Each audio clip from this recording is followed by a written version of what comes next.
Let's go. Bonsoir tout le monde, de retour pour un nouvel épisode avec des anciens de la BBS qui vont nous parler de leur projet. C'est le troisième qu'on fait depuis la semaine dernière.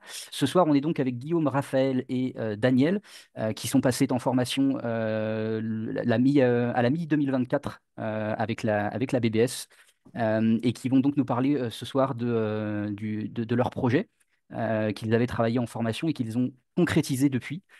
Bonsoir à tous les trois. Merci d'être venus nous parler de ce beau projet, nous raconter ce que ça devient.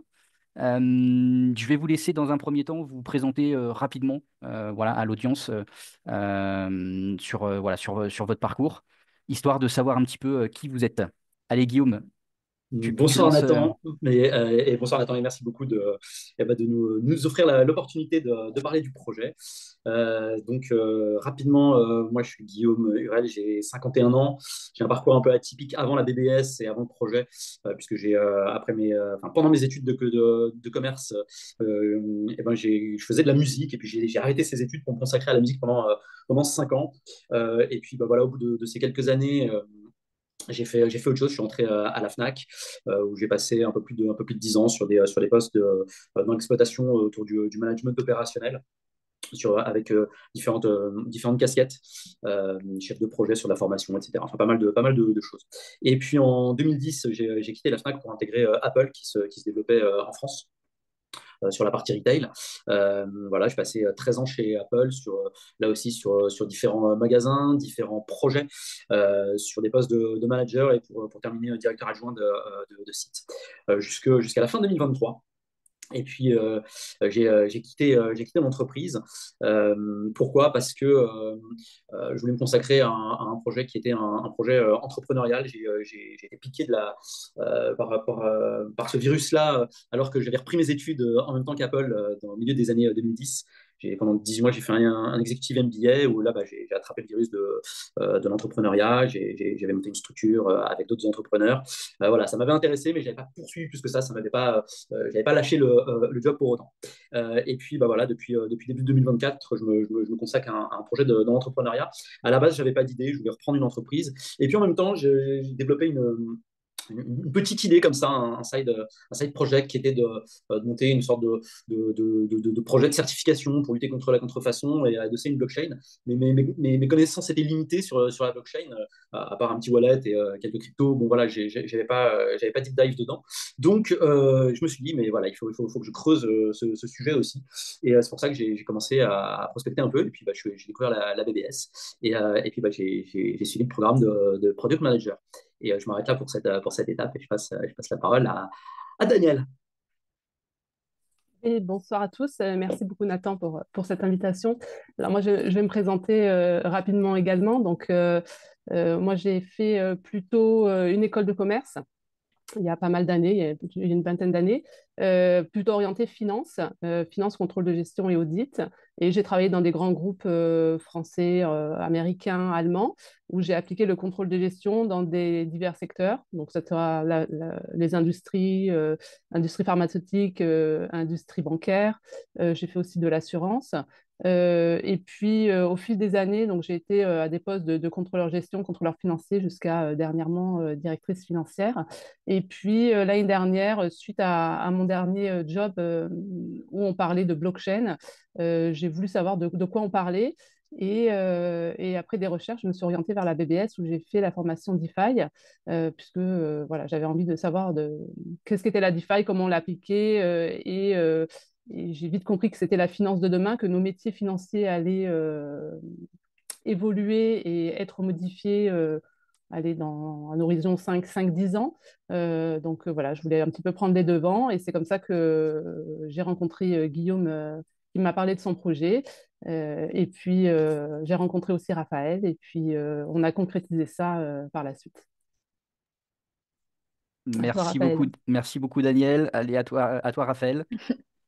Yes, merci. Bonsoir Nathan, merci pour cette invitation. Ça fait plaisir de se retrouver à la BBS.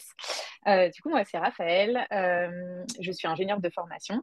J'ai 15 ans d'expérience. J'ai commencé en maîtrise d'ouvrage, puis en gestion de projet. Et maintenant, depuis plusieurs années, je pratique le product management et la vision produit qui consiste à créer et à développer des produits digitaux.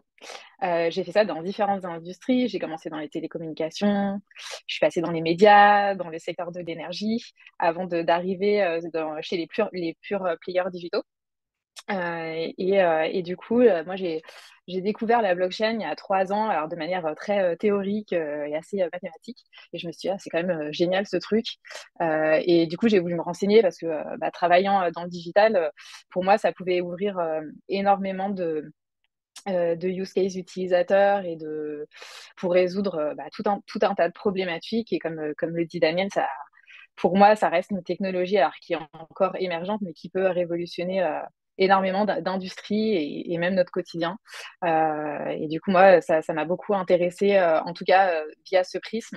Et c'est comme ça que je suis arrivée à la BBS et que, en commençant à parler avec Guillaume de son projet de certification, je me suis dit, ah ouais, j'ai vraiment touché du doigt euh, le truc et je me suis dit, ah, ça peut vraiment être intéressant.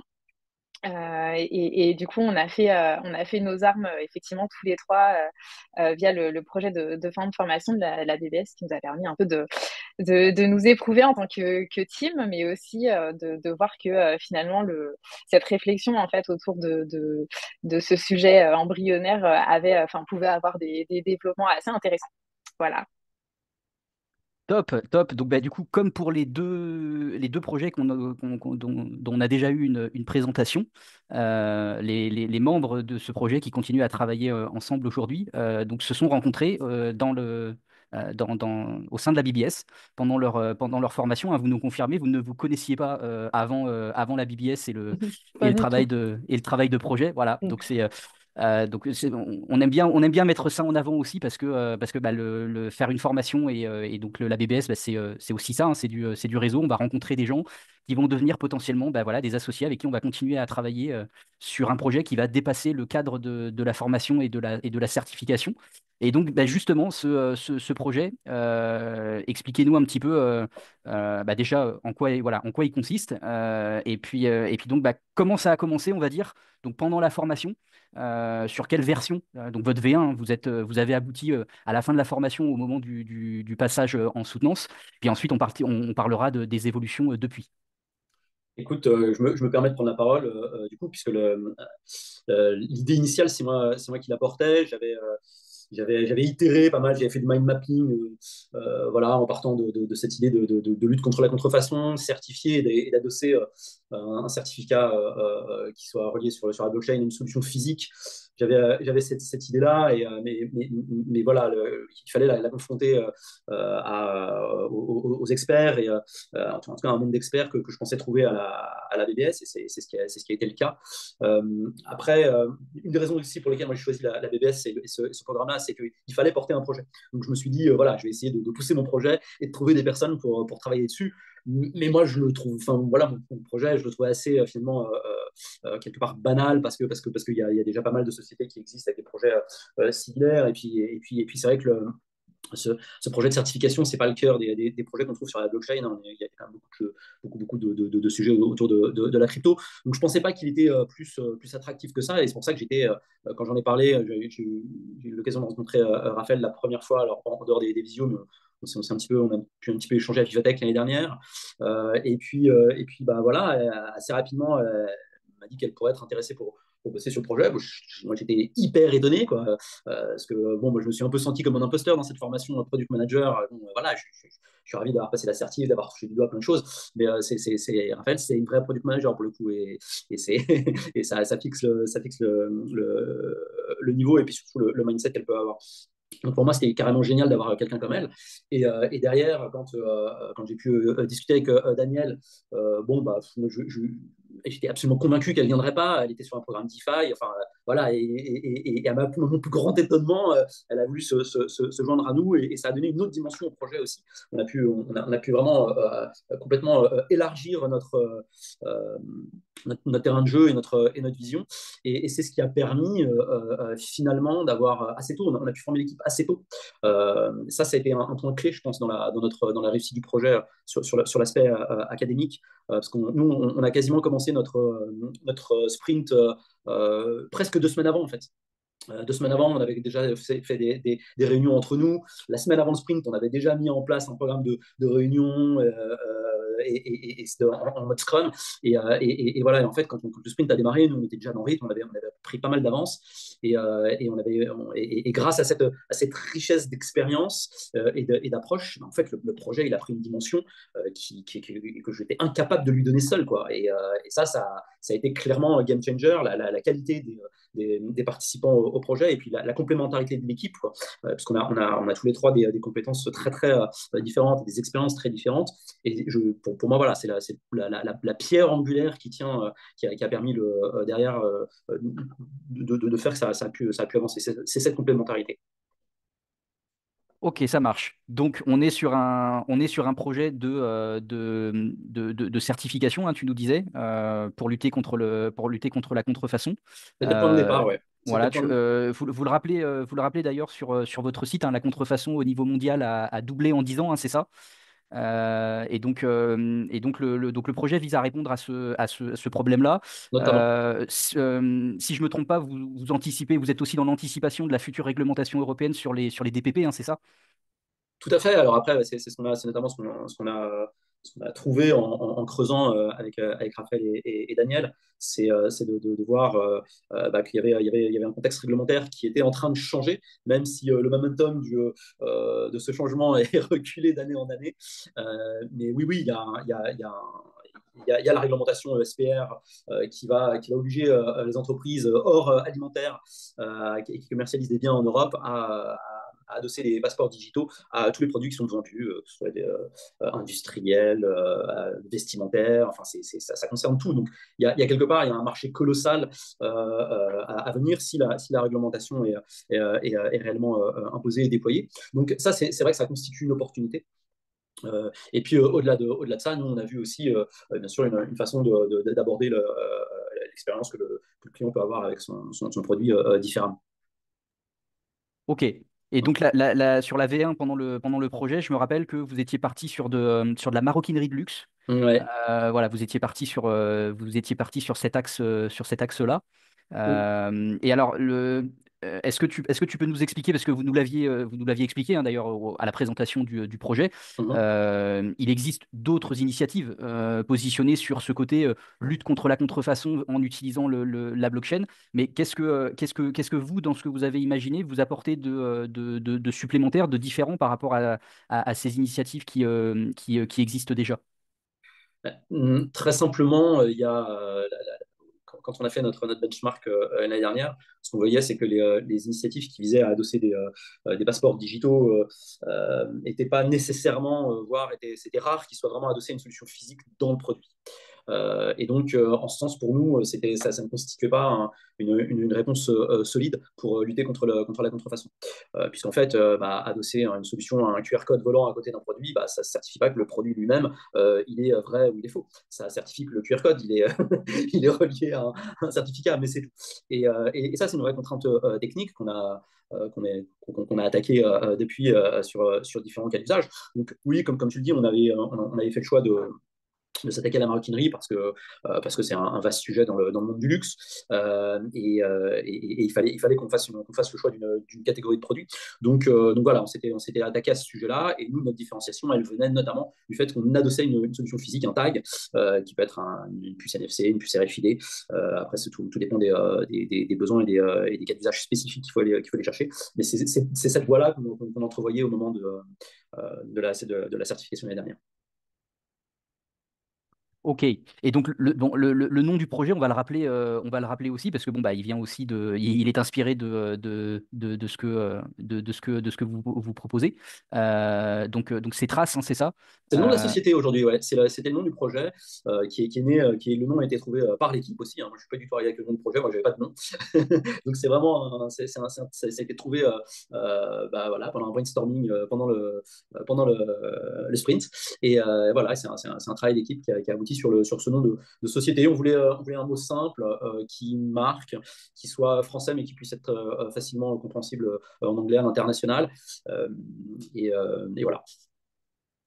ok, parfait. Et alors, bah, du coup, depuis la fin de votre formation, qu'est-ce qui s'est passé et comment les choses évoluent pour vous, pour le projet, et voilà sur quoi vous travaillez les uns et les autres. Donc évidemment dans la limite de ce de ce que vous pouvez révéler publiquement, on va dire. Ouais, bien sûr, bien sûr. Écoute, avant d'être un projet Web3, notre projet, c'est un projet entrepreneurial. Donc, et ça, c'est la clé. C'est pour ça qu'avoir une équipe complémentaire, à mon sens, aujourd'hui, c'est indispensable. Jamais la société existerait aujourd'hui avec ce qu'on est en train de construire. Enfin, elle n'existerait juste pas, quoi. Et moi, je ferais autre chose. Donc, ça, c'est vraiment la clé. C'est cette complémentarité qui permet pour moi d'entreprendre. Derrière, on a eu, on a fait pas mal de brainstorming, on a posé une stratégie avec bien sûr une timeline. Le premier grand défi, c'était de se dire bon bah voilà, on est bien sympa tous les trois. On propose une solution tech, mais bon, on n'a pas de tech, hein, donc ça va peut-être vite s'arrêter. Donc il fallait déjà commencer par trouver un CTO. Donc on a exploré plusieurs pistes. Voilà, on s'est mis sur des sites spécialisés. On a fait un ou deux essais. Et puis au bout de quelques semaines, finalement, je pense assez rapidement, on a pu mettre à l'essai je ne sais plus si c'était la deux ou la troisième personne. Mi-fin octobre, on a trouvé celui qui est devenu notre CTO et avec qui on poursuit l'aventure depuis. Mais c'est vrai que quand on a démarré les premières semaines, la petite anecdote que je peux raconter qui illustre très très bien l'approche startup fake it until you make it, c'est que quand on a pris grâce à notre réseau, on avait pu avoir quelques rendez-vous déjà dans des maisons extrêmement prestigieuses du monde du luxe, n'est-ce pas? Et on y allait, mais en fait, on n'avait pas de CTO, on n'avait rien du tout, et on était parti pour leur vendre notre solution, quoi. Donc voilà, et ça c'est bah ouais, c'est aussi ça l'entrepreneuriat, faut y aller, et puis ça nous a permis de faire des belles rencontres, d'avoir des discussions hyper intéressantes avec différents prospects. Et ça nous a permis de bien nous mettre le pied à l'étrier pour affiner notre conception et affiner le développement de notre solution. Donc ça a été la première étape clé. Oui, et c'est vrai que c'était une période très intéressante, hein, parce que, comme le dit Guillaume, on n'avait rien, mais pour autant, c'était hyper structurant pour nous parce qu'en fait, jusqu'à présent, et notamment pendant la formation, on a coupé quand même très peu de temps pour faire ce que moi j'appelle la discovery, c'est-à-dire aller identifier les points de friction, identifier là où est la valeur utilisateur. Ben, en fait, ça, on l'avait assez creusé, mais d'un point de vue vraiment end-user, donc utilisateur final qui va avoir son certificat. Mais on n'avait pas rencontré pour de vrai, on n'avait pas été en confrontation avec des marques, avec des directeurs qui sont confrontés à pas mal de pain points différents. Donc effectivement, venir en essayant de faire un exercice de buy me a feature, donc si on vous propose des fonctionnalités, qu'est-ce que vous achetez un petit peu? C'était hyper intéressant pour nous parce qu'en fait, on avait un coût de développement de zéro, on n'avait même pas fait une maquette, rien du tout pratiquement, et on a réussi à avoir effectivement des entretiens comme ça pour récupérer en fait de l'information sur ok c'est quoi le nerf de la guerre en fait pour ces acteurs-là, qu'est-ce qui priorise le plus parce que effectivement la liste des problématiques peut être assez longue et le certificat digital en lui-même peut être aussi un vecteur de communication et peut être instrumentalisé pour faire beaucoup de choses différentes. Donc là aussi, l'idée, c'était un petit peu de cartographier tout ça, entre guillemets. Et avant même de commencer la moindre ligne de code. Ok, ok, bah oui, effectivement, ça illustre bien hein, le côté quand on a une startup, bah oui, c'est ça, hein, on fait avec les moyens du bord, on fait comme on peut au départ pour lancer.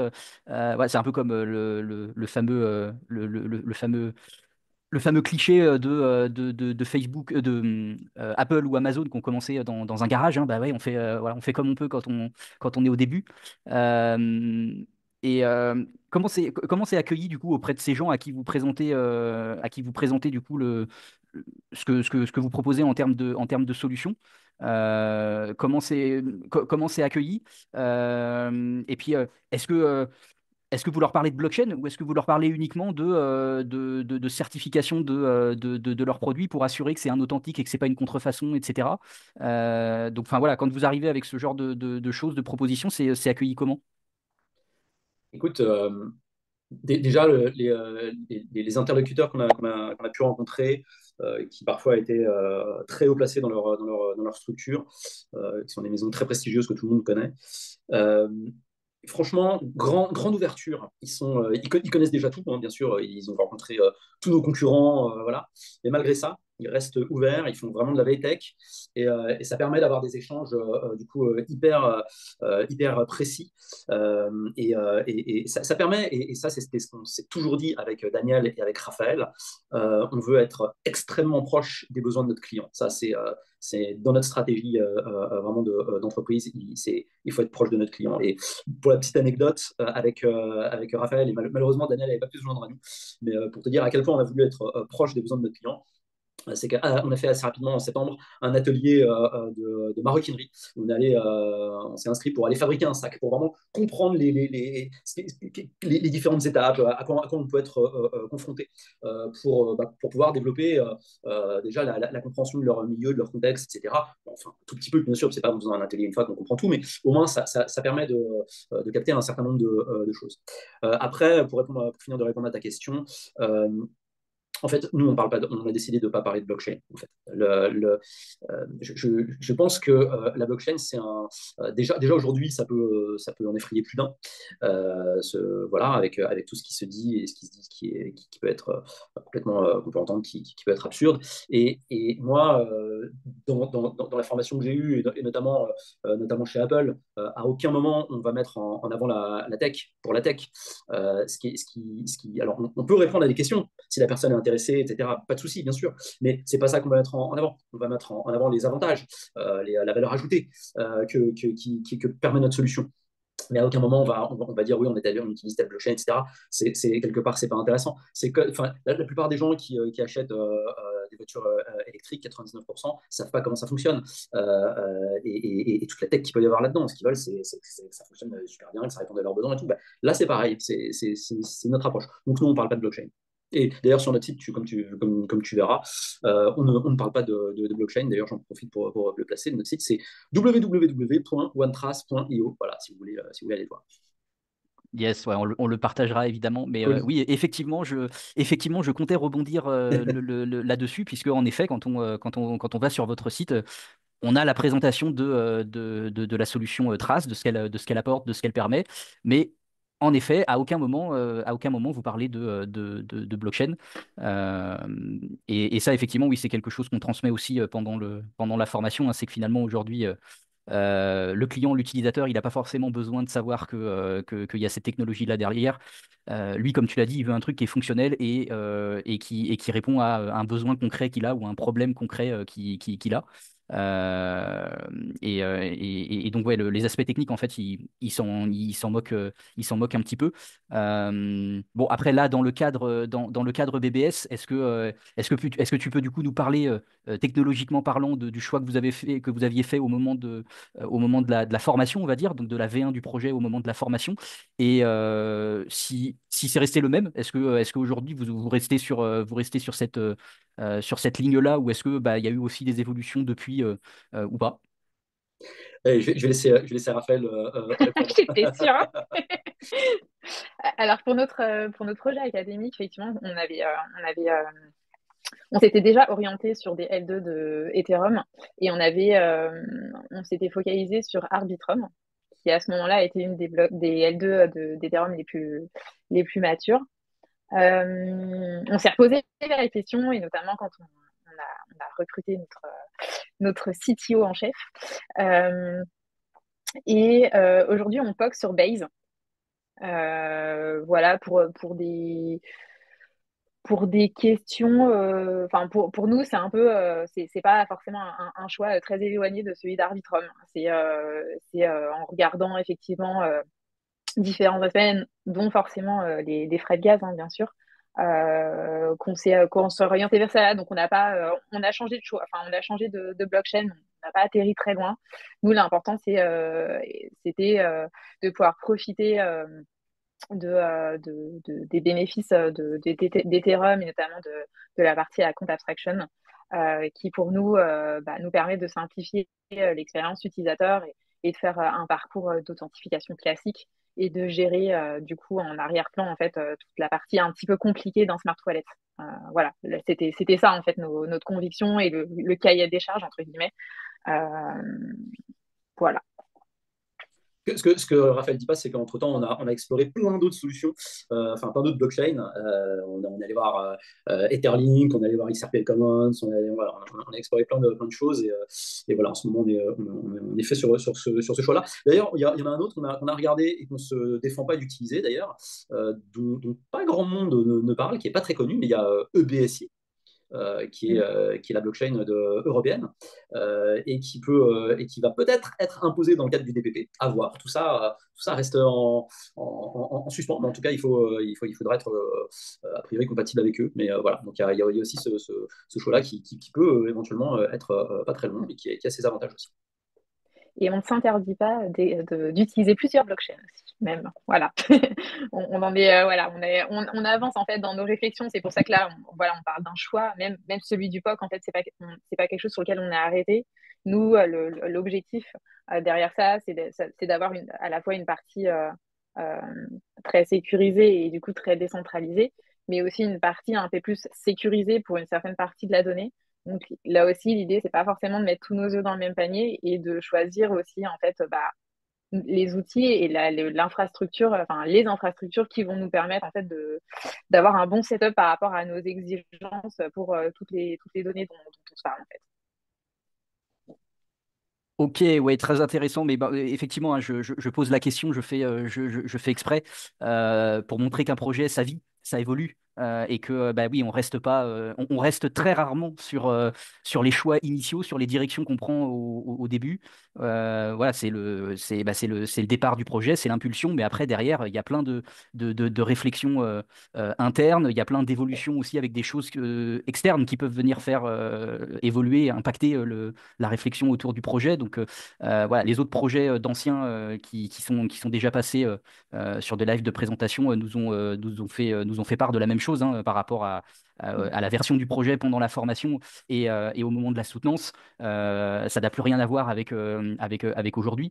Donc voilà, je fais exprès effectivement de poser la question pour montrer cette évolution et ces différents pivots qu'on doit prendre à des moments qui sont parfois clés. Et puis bon, bah, c'est aussi dans la capacité à identifier ces pivots et à prendre ces virages-là qu'on fait la réussite d'un projet. Donc là, du coup, vous nous avez dit que vous êtes en train de travailler sur le POC, le Proof of Concept. Euh, est-ce que vous avez déjà est-ce que vous avez déjà des premiers contacts avec d'éventuels bêta-testeurs voilà, qui vont vouloir tester la solution? Mais oui, mais oui. Ouais, on a eu la chance assez tôt de rencontrer une société qui a des besoins sur lesquels on peut répondre et vraiment leur proposer de créer de la valeur ajoutée. Euh, on travaille avec eux depuis maintenant plusieurs mois, et on a eu l'opportunité de créer un prototype qu'on a pu présenter assez récemment. Donc le 2 avril dernier, on a eu la chance de pouvoir participer au Salon du luxe à la française qui avait lieu à Monaco, qui était organisé par les conseillers de commerce extérieur. Et donc, c'était le 2 avril dernier. Et à cette occasion, eh bien, on a pu, grâce à, à la société qui s'appelle Jouffre, hein, elle est présentée aussi sur notre site, ils ont mis à disposition un meuble sur lequel on avait intégré notre solution, notre tag. Et on a pu donc présenter, faire la démonstration à d'autres sociétés, à tous les acteurs qui étaient présents sur la journée. On a pu pitcher bien sûr notre projet, mais en plus, voilà, on a vraiment pu montrer comment ça fonctionnait. Et ça a été très intéressant pour nous de voir que ce travail qui est fait maintenant depuis de longues semaines, en particulier par Raphaël et Alexandre, notre CTO, et vraiment à déclencher, ouais, on peut dire un certain enthousiasme, beaucoup de marques d'intérêt. On a touché, ça nous a permis d'avoir pas mal de nouveaux prospects avec lesquels on est en discussion aujourd'hui. Donc voilà, là on en est à ce stade-là, et on est en train de finaliser le développement de notre MVP, qu'on espère maintenant imminent. Maintenant, on parle même plus en mois, on parle en semaines. Voilà, avec une belle échéance à fin mai pour on espère, la présentation, on va dire, finale. Et puis après, on espère l'industrialisation à partir de, si tout va bien, de juin, on croise les doigts. Voilà. Super. Bon, bah, voilà, de belles perspectives, tout ça. En tout cas, c'est effectivement, Yes. c'est une très bonne, c'est un point super positif si vous avez pu faire des démonstrations Ouais. en live, parce que ça, c'est hyper parlant pour en avoir déjà vu pendant des soutenances de certification avec des groupes projets qui arrivent parfois avec un prototype aussi qui est fonctionnel. Voilà, quand on a quelque chose comme ça qui nous est présenté, voilà, tout de suite c'est génial, quoi. On trouve ça trop bien, on voit le truc fonctionner sous les yeux, ou en tout cas voilà à quoi ça ressemblerait, mais il se passe quelque chose, on a un semblant de parcours utilisateur et de ouais, ok, bah c'est concret pour moi, quoi. Je vois à quoi ça ressemblerait. Soit je suis sur mon PC, soit je suis sur mon smartphone, et puis je fais ça et ça, je peux voir ça. Donc ouais, ça c'est génial si vous avez pu le faire en direct avec un meuble. Donc puisque la société Jouffre, hein, c'est ça, produit du mobilier. Tout à fait. Ok, ok. Eh ben, écoutez, on va vous souhaiter tout le meilleur du coup, pour ces prochaines semaines qui s'annoncent décisives là, avec de prochaines échéances qui arrivent vite. Ouais, ouais, ouais. Mais ouais, merci, merci. Ouais, les échéances d'ici l'été sont clés. Et puis voilà. Puis après, il y en aura d'autres de toute façon. L'entrepreneuriat, hein, depuis le début, hein, c'est une réalité, hein, c'est les montagnes russes. Donc voilà, parfois ça monte très très haut. Puis après, ça descend bien, bien bas. Et voilà. Et c'est aussi ça qu'il y a de bien d'être en équipe, c'est que bah, on est aussi là pour, quand ça monte bien haut, pour se détendre un Mm. peu. Et puis quand on tombe bas, en fait, on n'est pas si bas que ça. Et on a aussi, ça permet d'avoir bien la capacité à rebondir. Donc voilà, ça va être, de toute façon, on sait que ça va être comme ça la suite. On s'y prépare, et on est déterminé. Mais ouais, ouais. Là où on est très fiers, au-delà du prototype, on a eu des très beaux retours, notamment de la part d'investisseurs à Monaco qui disaient, quand on leur racontait l'histoire et comment on l'avait fait, et surtout dans quel temps on l'avait fait, qui étaient assez bluffés par le niveau d'exécution qu'il y avait. Et c'est vrai que c'est un des points clés aussi qu'on s'est fixé avec Daniel, Raphaël et Alexandre. C'est la qualité de notre exécution, de dire ce qu'on fait, de faire ce qu'on dit, et de le faire avec un niveau d'exigence et des standards qui sont élevés, parce qu'on est dans un milieu, on vise des milieux où de toute façon c'est la base, hein. donc voilà. Et ça, voilà, c'est hyper agréable de travailler avec une équipe qui est dans ces dispositions. Et de toute façon, Ouais, hein, on ne le dira jamais assez, hein, mais un bon projet, c'est 1% l'idée, 99% l'exécution. Exactement. Voilà, Exactement. donc l'exécution fait toute la différence entre deux projets qui peuvent partir de la même idée de base. Tout à fait. Donc tu fais bien de le rappeler. Alors pour finir, qu'est-ce que, qu'est-ce que vous retenez de votre expérience à la BBS dans ce qu'elle vous a apporté pour pouvoir en arriver à là où vous êtes aujourd'hui? Euh, moi, je trouve que je trouvais ça très intéressant en fait d'attaquer un cursus, moi qui me sort un petit peu de mes sentiers battus à moi me rechallenger et me reposer des questions aussi un petit peu personnellement, même si bon, le product management, je sais ce que c'est, mais attaquer une nouvelle technologie, voir d'autres perspectives, d'autres potentialités, aussi bien par rapport à la technologie qu'on essaye d'apprivoiser, mais aussi les personnes qu'on rencontre. Ça, c'est hyper intéressant et c'est ça qui finalement va générer des idées, mais aussi générer des opportunités d'un point de vue projet, rencontre, etc. Et c'est vrai que là, moi, j'ai l'impression que en fait, avoir décidé de continuer, bah, c'était un peu c'était la prolongation de ça. Et en fait, aujourd'hui, pour moi, on a deux grosses forces aujourd'hui, c'est qu'effectivement, on est quatre associés maintenant, avec des profils très différents, des compétences très différentes et très complémentaires. Et ça, c'est top parce que du coup, à quatre, en fait, aujourd'hui, on arrive à tout faire. Euh, et quand il y en a un qui se pose un peu trop de questions, ou qui est un peu trop stressé, ou qui voit pas le bout du tunnel, en fait, il y en a toujours un autre pour dire non, mais attends, moi je sais, j'ai ça, il y a un tel qui est là, j'ai la boîte à outils, je sais pas comment faire, mais j'ai peut-être la méthode. Voilà. Donc ça, pour moi, c'est quelque chose qui n'a pas pris parce qu'en fait, du coup, on n'est jamais démuni quelque part. Et ça, je trouve ça top sur un projet. Il n'y a pas d'effet un peu le soufflet redescend et puis bon, on passe un peu à autre chose.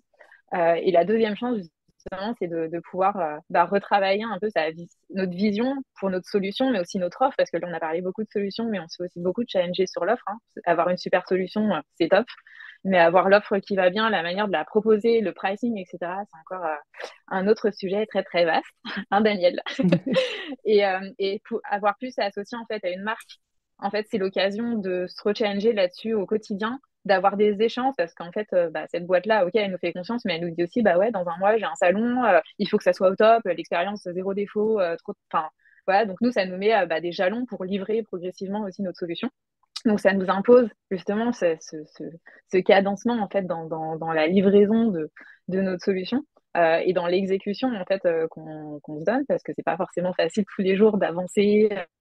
La journée n'a que 24 heures. Voilà, donc du coup, c'est aussi ça qui met du carburant, entre guillemets, et qui fait avancer, même quand parfois c'est dur, parfois on est fatigué, parfois on ne trouve pas la solution tout de suite. Donc ces deux combinatoires, en fait, pour moi, c'est un peu notre secret sauce un petit peu pour l'instant pour arriver à avancer tous ensemble et garder le bon mood, entre guillemets, pour y arriver et notre team spirit, quoi. Oui, pour moi, c'était l'expérience que j'ai eue à la BBS, c'était vraiment, enfin, pour moi, j'avais l'impression d'être un ovni au milieu d'une technologie que je découvrais. Voilà, ça fait quand même, j'ai pris quand même une sacrée claque au départ en me disant, mais qu'est-ce que je fais là? Mais qu'est-ce que je vais pouvoir faire et comment je vais l'appliquer? Parce que quand c'est pas du tout, enfin, pour avoir évolué dans le monde de la finance, même si on fait des montages financiers ou quoi, on parlait pas du tout de la même chose et c'était super intéressant aussi de pouvoir se confronter, de rencontrer aussi des professionnels qui nous mettent en confiance et qui nous apportent des solutions et des perspectives. Et au-delà de ça, ce qui est important quand on crée un groupe et qu'on porte enfin, un projet comme nous on l'a fait, c'est, comme le disait Raphaël, oui, on est complémentaires et je pense qu'aussi on a de l'expérience derrière nous. C'est-à-dire qu'on n'est pas, on n'a pas 20 ans et on part pas bille en tête, on fonce pas tête baissée. Et du coup, on a eu des échecs derrière nous, on a eu des réussites et en fait, on mélange toutes nos expériences ensemble. On est quatre, on a quatre visions différentes et le fait de les partager et de savoir ce qui a fonctionné ou pas fonctionné. En fait, on essaye de trouver pour notre projet la meilleure solution. Alors, elle ne sera pas forcément parfaite, on va faire des erreurs encore, mais je pense que notre force, c'est l'expérience qu'on a et celle qu'on va partager ensemble. Voilà. Et moi, je rajouterais que ce qu'a apporté la BBS, parce que je suis d'accord avec tout ce qui a été dit, bien sûr, c'est un accompagnement par la puissance d'un réseau, en fait. Voilà, j'ai rencontré plein de gens, plein de professionnels du secteur. Il y en a qu'on a rencontré pendant le cursus, qu'on a pu recontacter après, et on n'aurait pas pu les contacter facilement si on ne les avait pas rencontrés au moment de notre cursus à la BBS. Voilà, ça nous a ouvert vraiment plein de portes. Donc voilà, c'est vraiment le réseau de professionnels qui nous accompagnent et qui nous ont aidés, qui nous aident encore. Et ça, ça n'a pas de prix. Yes, ouais, bah, du coup, ça me permet, enfin, ce que vous nous avez dit, ouais, me permet de faire un rappel sur un autre point essentiel, d'autant plus aujourd'hui, parce que bon, quand on était dans la période de l'argent facile, hein, où on avait des taux très bas, voire négatifs, et où c'était très facile de lever de l'argent, hein, il y a eu une période où, avec un simple PowerPoint, avec blockchain, crypto, smart contract, Web3 dans le PowerPoint, vous arriviez à lever un petit peu d'argent. Aujourd'hui, c'est plus pareil. Il faut quand même il faut quand même un minimum de qualité, un minimum de sérieux dans le projet. Et en fait, le critère numéro un des investisseurs aujourd'hui, c'est l'équipe. C'est la première chose qu'ils regardent, c'est l'équipe. Donc, en effet, la complémentarité d'une équipe et l'expérience dont tu parlais, Daniel. Voilà. Et c'est pour ça que j'ai eu l'occasion de rappeler dernièrement sur BFM Crypto que bah, dans les profils qu'on a, en fait, on a beaucoup de gens qui sont en milieu de carrière professionnelle, voire en seconde partie de carrière professionnelle, donc qui ont déjà tout un bagage derrière eux, qui ont déjà du vécu dans différents secteurs, dans différentes boîtes, à différents postes. Et ça joue. Ça joue énormément, que ce soit dans des recrutements ou bien quand on veut monter un projet. Voilà, ce vécu, ce bagage, cette expérience, évidemment que ça sert, évidemment que c'est utile.